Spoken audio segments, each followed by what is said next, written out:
It's hard to believe that 1 year has already gone by since the release of Red Dead Redemption 2 on Xbox One and PS4.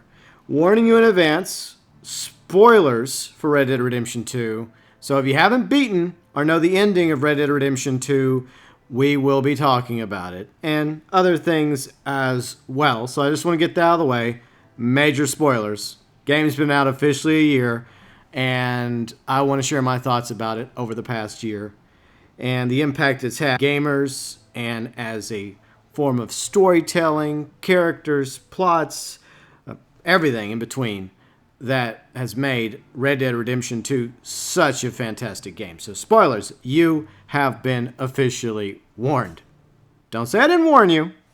Okay, so the reason why I threw out the spoilers is because obviously we're post-epilogue on my playthrough in Red Dead Redemption 2 story mode. Okay, fine, autosave, thank you.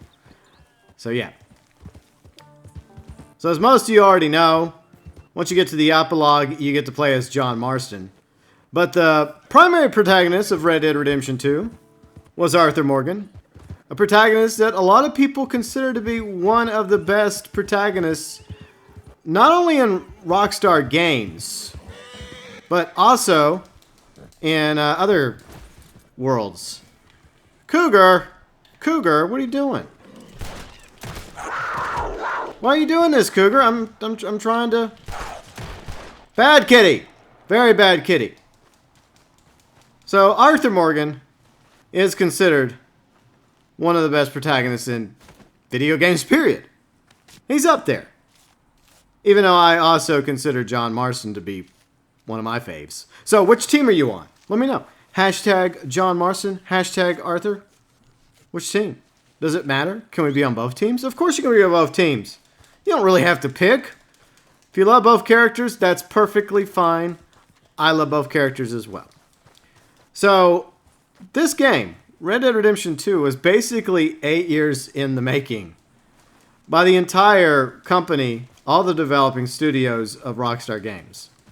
And when this was announced, what was it, 2 years ago? Was it 2 or 3 years ago? Maybe, I think it was 2016, wasn't it? Or was it 2017? It doesn't matter. The point is, when it was announced, obviously a lot of people were extremely excited, including myself, because I loved the very first Red Dead Redemption game, as most of us have come to call it now, Red Dead Redemption 1. Now, in case you're wondering, for those of you, most of you should know this information, though, but just to put it out there, so obviously Red Dead Redemption 1 is technically the sequel to Red Dead Redemption 2, because Red Dead Redemption 1 takes place in 1911, whereas Red Dead Redemption 2 takes place in 1899 with Arthur Morgan's character spanning over the first 6 chapters, and then it fast forwards to 1907 in the epilogue with John Marston. And over the past year, Red Dead Redemption 2, according to GameSpot a few weeks ago, the tally of copies sold of Red Dead Redemption 2 is currently 25 million. And that number is probably going to continue to go up, especially with Red Dead Redemption 2 coming to PC November 5th.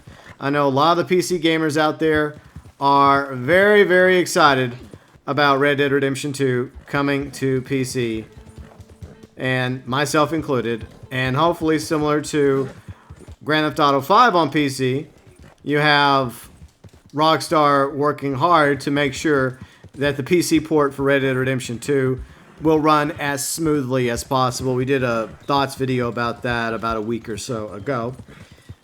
But going back to Red Dead Redemption 2, so this game, even a year later, this is just the way Rockstar is. They have this way of making a beautiful game that may not have like an infinite lifespan, but it just has a way of feeling alive and beautiful and graphically as good as a game can look as of right now. The same thing transpired with the first Red Dead Redemption game back in 2010. At the time, that game looked breathtaking. It looked amazing. And I put so many hours after I beat the game the first time, just riding around in Red Dead Redemption 1. And of course, when Red Dead Undead Nightmare came out, actually 9 years ago today, October 26th was also the release date of Red Dead Redemption Undead Nightmare. I spent a lot of time playing that as well. There's a snake over there. One of the downsides of roaming around, even in the Great Plains, is we're running into cougars and snakes and dynamics. Oh my. But unlike Red Dead Redemption 1, which had a story length, I would say roughly about, what, 20 hours, maybe 20 plus hours. Unless you wanted to go like full achievement hunter and go 100%, then it's a little bit longer with all the side quests and whatnot. But with Red Dead Redemption 2, easily surpassed that lengthwise with 50 to 60 hours. And once again, that's not counting anyone that wanted to go 100% with the achievement hunting, trophy hunting. That would take even longer to accomplish than the standard 50, 60 hours. But this is an absolutely beautiful world. And not only is it longer story-wise than Red Dead Redemption 1, it's also bigger. It has several states to it, like Amberino, New Hanover, Lemoyne. Plus, it brings back 2 states from Red Dead Redemption 1. West Elizabeth, which this is part of. West Elizabeth. They also added to West Elizabeth the region of Big Valley, which was not in Red Dead Redemption 1. And they also brought back New Austin. Now, unfortunately, for the most part, you couldn't go into the Great Plains of West Elizabeth or New Austin as Arthur Morgan for reasons, even though in various trailers there were scenes that looked like they were taking place story-wise within West Elizabeth. Like there's a fight that Arthur gets into, obviously, around Blackwater. So there was, I guess, a degree of cut content, and the game was delayed a few times, as most of you are already aware of. And so unfortunately, just like with any other game or movie or TV show, there's always a degree of cut content that ends up on the editing room floor. And Red Dead Redemption 2 is no exception in that regard. So I feel like that there was a chunk of the game that is missing, or whatever they had originally planned for the game. Maybe even the beginning might be a little differently than what they planned it out to be. That's just me speculating. But there definitely are parts, despite how enjoyable this game is and the story, as well as all the characters, and there's tons of characters, it definitely feels like there are some things that Rockstar changed their mind on, like some of the side quests, like with the dinosaur lady. I think originally it was intended to where you could do like those quests start to finish with Arthur, but since some of the dinosaur bones are down here in New Austin, unfortunately you couldn't do them all with Arthur. You had to finish it with John. So there's a few examples of that people have discovered, and it's going to be really fascinating to see when Red Dead Redemption 2 does come out on PC what the data miners discover, because I'm sure there's a lot of code there similar to Grand Theft Auto 5 PC that will be discovered by the data miners, those that dig into the code and discover things that we still don't know about. So I'm really interested in that aspect. It's kind of cool to look behind the scenes sometimes. Not always, but in this case, yeah, I'm very curious, and I think a lot of people are as well. But one thing that I've always enjoyed about the Housers is the writing, the story, the plot, the characters. They do a fantastic job. And there's so many notable characters, not just the protagonists and Arthur Morgan as well as John. Like I said, I don't really pick a team, even though if I had to, I'm old school. I would pick John because, you know, I'm a fan of the original Red Dead Redemption.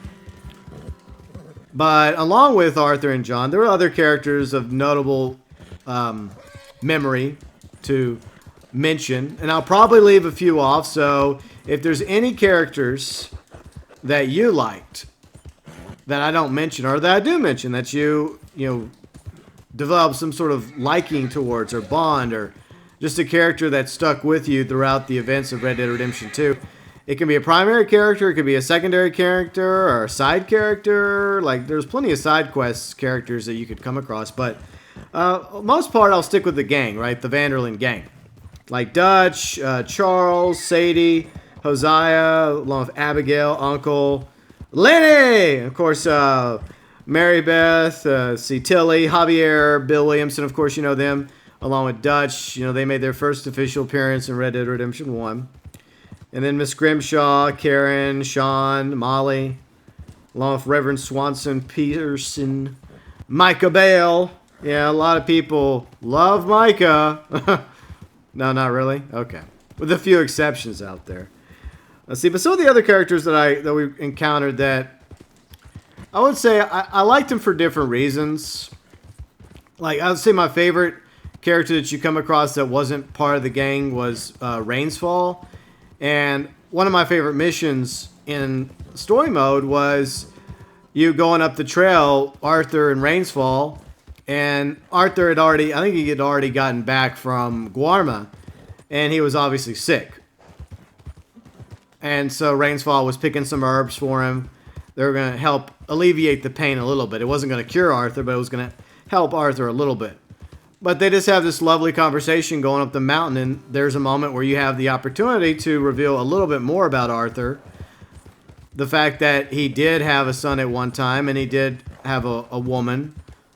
I guess a baby mama, if you will. I mean, they weren't married or anything, but he tried to take care of them.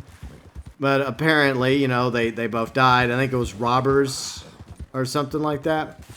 But it was just one of many, like, little side things that you find out. And you learn just a little bit more about this character or that character. And there were so many times going through the camp on my first playthrough, and especially my second playthrough, which I've been taking more time on the Xbox. Yeah, I bought the game on both consoles. But I have come across conversations that I have yet to encounter before. And so the level of detail in this game, not just, you know, graphically or with the world itself, but also with the interactions. Yeah, settle down, Galaxy Traveler, settle down. But the interactions that the members of the Vanderlyn gang would have is amazing. And I know there's YouTube channels out there that have dedicated some of their content to those interactions. And there's always a new one that pops up that I come across, like, wow, I didn't know that there was a scene between this character and that character. And sometimes it's a minor scene, but sometimes it's just one that makes you laugh. I still remember a scene in Lemoyne at the, was it the Chapter 3 camp? Where John's standing by the water, right? And this is when you're still playing as Arthur. And Arthur makes a smart-ass joke to John about, you know, don't get too close to the water. Because John can't swim. And this was, I guess this started off as like a running joke in Red Dead Redemption 1. Because if you try to go into the water in Red Dead Redemption 1, if it was too deep, John would insta-die. He would insta-drown. And I guess the developers decided to run with it. They decided to embrace it. And they said, you know what? Maybe by design, you know, we couldn't allow John to swim for reasons. But we'll just make it part of his character where he can't swim. And I love that. I love that they use that as a means to add another aspect of John. Something that most of us already knew about. But it was more of a running joke. It was something over the years that people would talk about. Like, oh yeah, that's just because John can't swim. And sure enough, Rockstar kind of ran with that. And another thing I really liked, something that I mentioned in a live stream, let's see, what was it, a few weeks ago. And this is something that a lot of people already know about. So if you already know about it, then that's perfectly fine. But in Red Dead Redemption 1, if John is really dishonorable, a lot of you know what happens. He ends up getting what is known as the Dark Horse. This black and white horse that's all torn up to hell. Now, what's interesting about that horse is a lot of us have come to believe that the Dark Horse actually is also in Red Dead Redemption 2, believe it or not. I know, Red Dead Redemption 2, which takes place in 1899. The Dark Horse is actually in Red Dead Redemption 2 in it. I think the evidence speaks for itself. Now, some of you are probably wondering, well, what do you mean Dark Horse is in Red Dead Redemption 2? Now, if you go to the camp during story mode, and you look at the camp members' horses, you'll notice that Micah Bell's horse, Baylock, each horse has a unique name and a unique look, including his horse, Baylock, which I believe is a black and white foxtrotter. Baylock looks almost exactly identical to the Dark Horse, which has led many of us to speculate that Rockstar, once again, did this intentionally in order to, I guess, give the Dark Horse their own backstory as to where they came from. And we never find out what happens to Baylock. And I think it's something that they didn't like broadcast, but you do the side-by-side comparisons. Now there's some minor differences besides all the scarring and the aging, but for the most part, Baylock looks almost identical, eerily identical to the Dark Horse. And I think that was done by design. And that's my story, and I'm sticking to it. Now, another character that is debated about their fate besides Baylock, another cougar. Are you serious? Are you serious? Cougars, leave me alone. Jeez. I'm trying to do a video, cougars. Bad kitty. Guess they're just a little too excited about the 1-year anniversary of Red Dead Redemption 2. So Karen, actually, let's see, what was his name? What YouTuber came out with a video a few days ago talking about Karen's, his theory about what happened to Karen. Because we actually get almost all the characters' backstories, well, what happens to them following the events of Red Dead Redemption 2. The only one that a lot of us didn't really have answers to was Karen. And I think it's pretty easy to deduce what most likely happened to her. But anyways, it's a little off topic. But I definitely would recommend, was it his name Fishy? Is that his name? If I mispronounce his name, I'm sorry. I'll put his video, if I remember, I'll put it in the timestamp, if I remember. But for the longest time, I had speculated about the fate of Karen. In fact, what's funny is I even thought about making my own video a few months ago, but I guess that's a big oof on my part for forgetting how to, I didn't want Arthur's hat. I mean, I like Arthur's hat, but I want John's hat. There we go. Okay, so there we go. Have some meat after that vile cougar. So, yeah. I think that it's pretty self-explanatory. It is weird that Rockstar chose to leave a lot of Karen's fate to mystery. Now, apparently, there's a letter from Tilly that briefly talks about what happens to Karen, and also a newspaper, I think, that alludes to Karen being arrested or something. But for the most part, I enjoyed almost all the characters.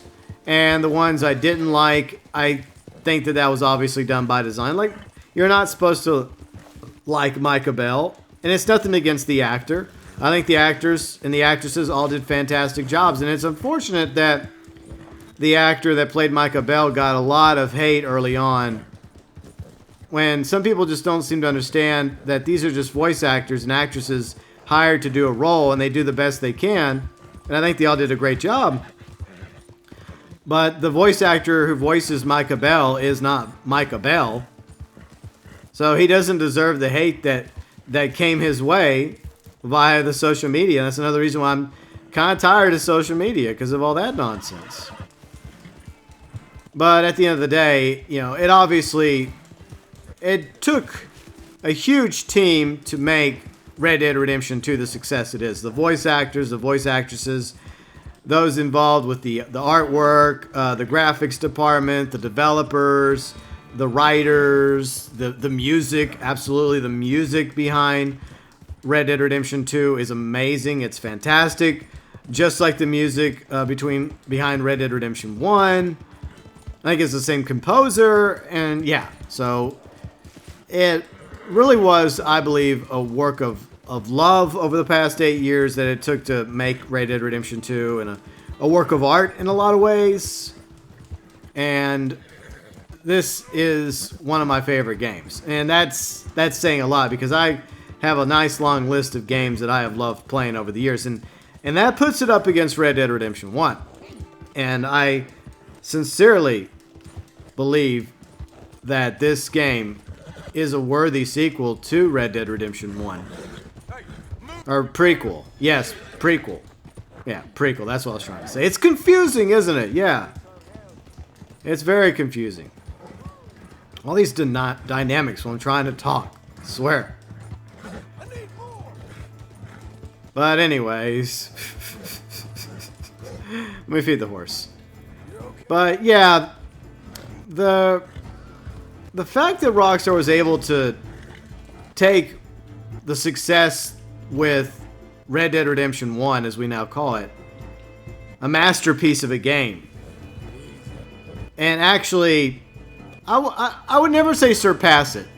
I know some people would say that I'll never will, because I still consider this to be a great game. Red Dead Redemption 1 is what I speak of. But at the same time, am I seriously being chased? Seriously? Like, I wasn't even doing anything. I was just riding by, you sons of bitches. If you, senors, do not mind, I would like to feed my horse and continue. I apologize, everybody. And I realize I'm rambling. I know this is a rambling video. I had some notes, but my notes are just going completely off course because the game keeps distracting me. A, it's a beautiful game. And B, all the damn dynamics. But unlike the other day when I did a similar video about my thoughts regarding Red Dead Redemption 2 on PC, I did that video in Red Dead Online. I decided, no. We're just going to do this actually in Red Dead Redemption 2 with John Marston. I know some of you are probably salty about that. You should have done it with Arthur. Well, I would have had to do Black Hat Arthur on the Xbox One as opposed to the PS4. And unfortunately, Black Hat Arthur has a few bounty hunters that constantly come after him. I don't know why, but that's another thing I want to segue into. See, I can segue sometimes. One of the other things I feel like they took to the next level is the honorable dishonorable system. Now, the honorable dishonorable system obviously was in Red Dead Redemption 1. Like I mentioned, if you go really dishonorable as John or Jack, then you get the dark horse.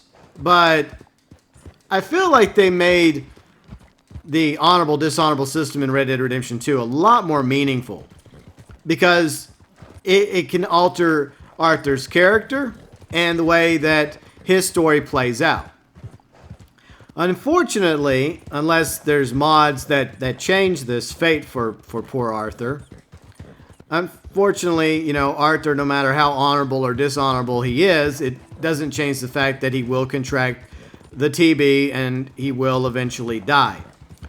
But what I did enjoy was the fact that you could go about it in subtle different ways, depending on the things that you would do throughout the course of the game.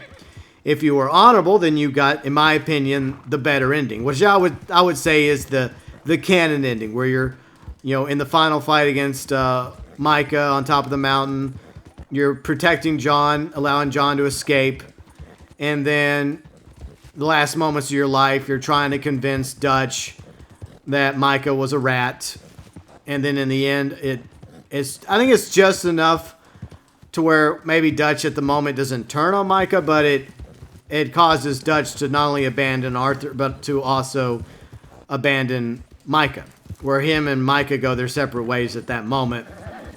And then they both leave, and of course, Arthur spends his last moments, you know, watching the sun come up as he peacefully passes away. And I think that's the canon ending. I know a lot of other people prefer the ending back at the camp with the fire and the epic showdown, fighting Micah Bell dishonorably.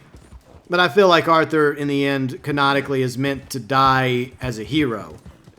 In other words, redemption. Just like I believe that same thing for John, is that he was meant to die a heroic death. He was meant to get his own redemption by, you know, sacrificing his life so that Abigail and Jack would live. And I know I just did a Red Dead Redemption 1 spoiler there, but Red Dead Redemption 1 is nearly 20 years old, as some of you know. But going back to Red Dead Redemption 2, whenever I started playing Red Dead Redemption, I knew that something would happen with Arthur. I knew that he probably wasn't going to get a happy ending because of the track record of the first Red Dead Redemption. The fact that there had to be some sort of arc, a tragic hero, which is something I've always enjoyed in literature. Like, you have this good person who wasn't always good, who made mistakes, who did some bad things, but in the end they find some sort of redemption by sacrificing their life or laying down their life for a greater cause, for a greater good, so that others may live or something good may come from their death.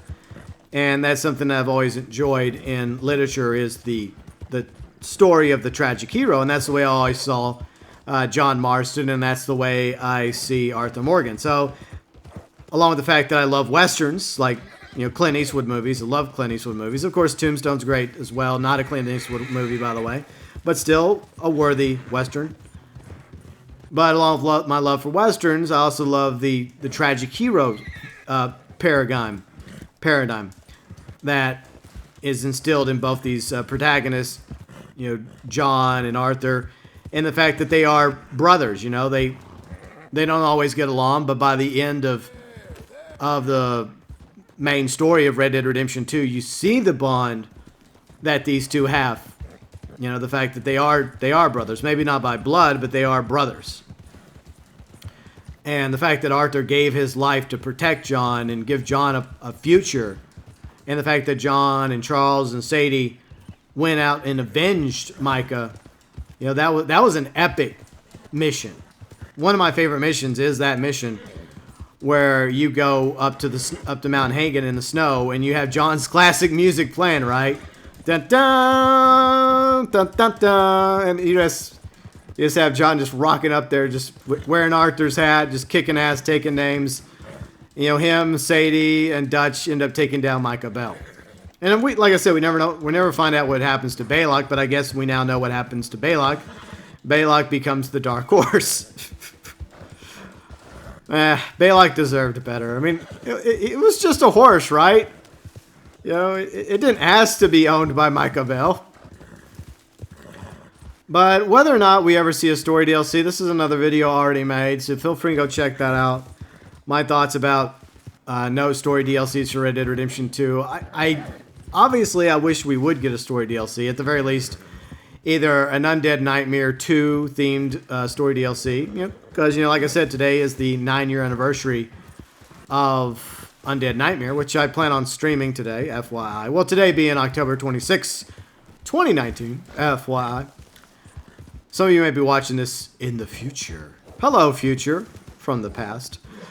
But another idea that I did mention, a lot of you have talked about wanting, is since a lot of people didn't get a chance to play the original Red Dead Redemption 1 because it had some technical issues that prevented it from ever being properly ported. A lot of people wanted at least a story type DLC, like a Red Dead Redemption 1 remaster, repackaged as a story DLC, because despite how big this world is, on the other side of the river, you still have Mexico, and I've been to Mexico a few times in Red Dead Online when we had the ability to go to Mexico. Yeah, I don't think we can go over there anymore. There were ways. I'm not going to get into detail about that. But Mexico is technically across the San Luis River. It's just a skeleton, as they call it. It's nothing but the land. There's no buildings, no cities, no towns, no NPCs, no animals.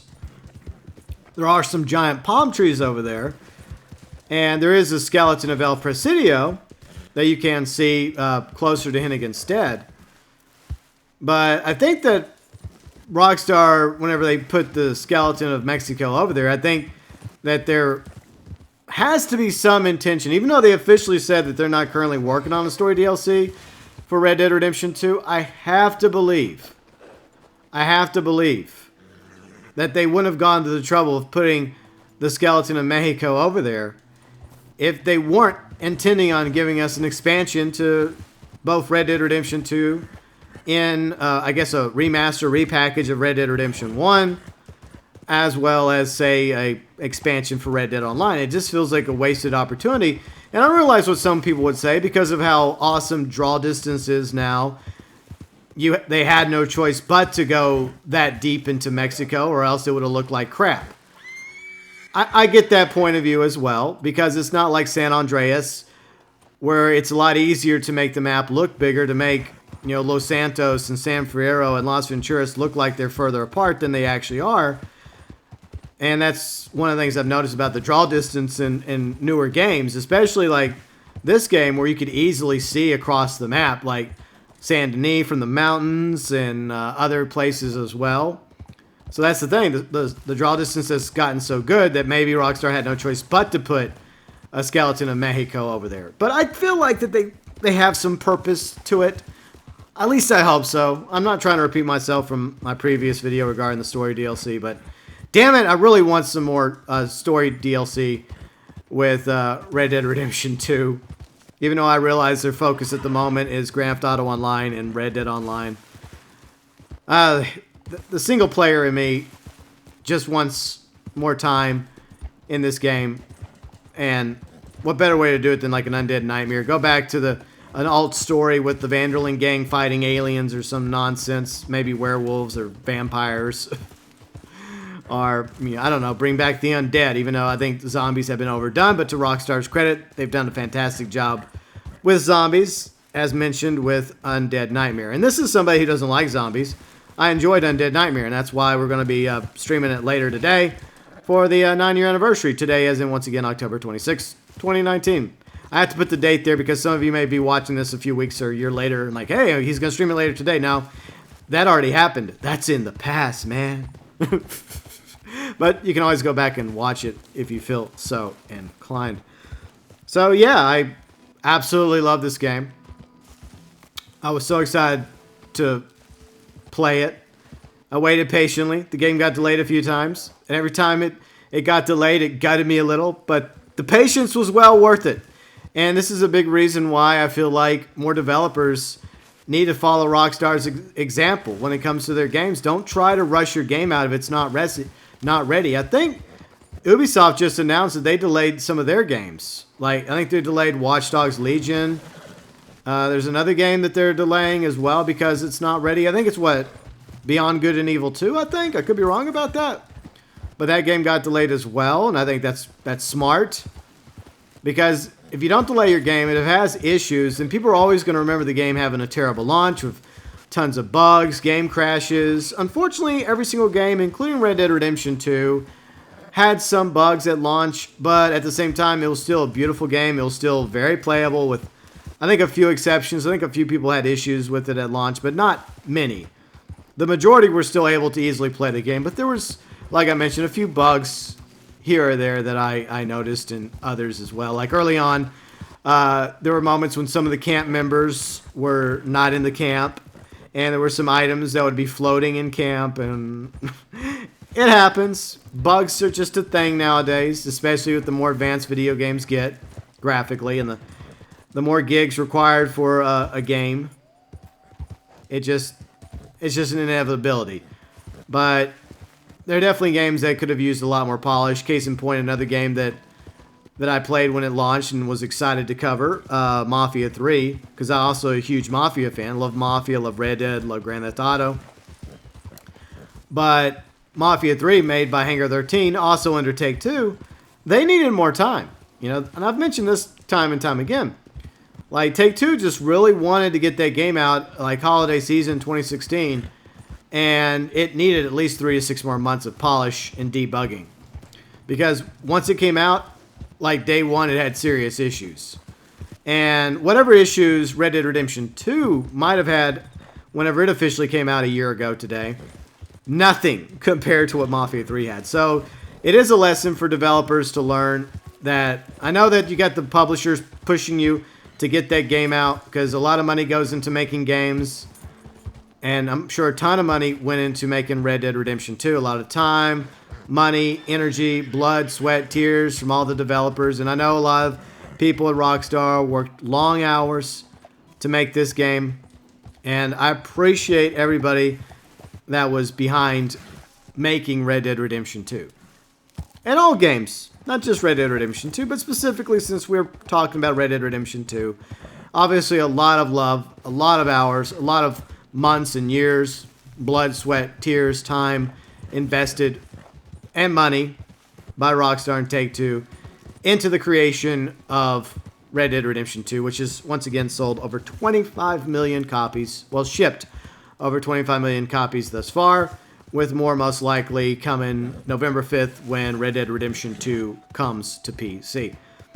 So, that's pretty much all I got to say about Red Dead Redemption 2. A year later, it's still an absolutely beautiful game, whether or not we ever see a Red Dead Redemption 3. Yes, I did a video about that a while back, too. You know, I'm a content creator. You know, that is kind of my thing. I'm supposed to make videos, especially videos that I have ideas for. But, yeah, another shameless plug for another previous video I've done. But like I said, it's probably going to be a quick minute before we get Red Dead Redemption 3. But if they ever come out with Red Dead Redemption 3, I definitely look forward to playing it. But, anyways, I want to know what you think. Your thoughts, your views, your opinions, your favorite moments. And yes, spoilers are officially allowed in the comment section. The game has been out for over a year now, so spoilers are allowed. Most of the time in live streams, I try to prevent spoilers because you never know who might be watching. But in this case, you made it this far. Thank you so much for making it this far. I want to know your favorite scenes, your favorite characters, your favorite thing. Even if it's a small thing. What was your favorite thing? Your favorite Easter egg? I wish that we would have had a Deluxo in a cave, in a mine shaft. But alas, we did not. Rockstar, would have it killed you to give me a Back to the Future 3 Easter egg? I mean, seriously? Okay, I know, I need to let it go. But anyways, your thoughts, views, and opinions regarding the 1-year anniversary of Red Dead Redemption 2 below in the comments section.